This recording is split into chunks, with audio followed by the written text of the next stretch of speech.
Hi guys, millennial mom ko ba na nahihirapan sa pag-prepare ng ulam para sa ating asawa? Hindi nga pala ako masyadong marunong magluto guys, pero lagi ako nag-e-effort at nanonood ng video para mapagluto ko naman ang asawa ko. Recently, manok at baboy ang laging ulam namin. Naisipan ko naman na bakit hindi kaya kami maggulay dahil na-miss ko na rin ng mga ganitong ulam. So bumili lang ako ng beans, 20 pesos and yung baboy is 50 pesos po. Bali all in all is 70 pesos lang ang nagastos ko. Hindi ko alam kung nakatipid na ako doon mga mare, pero feeling ko 70 pesos is enough na yun para sa aming dalawang mag-asawa. Sa totoo lang mga mare, hirap na hirap ako mag-budget.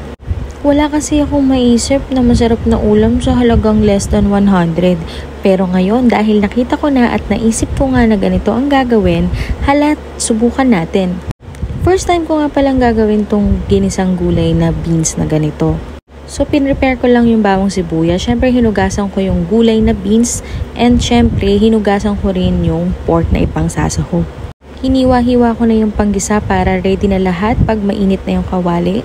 At ihuhulog na natin.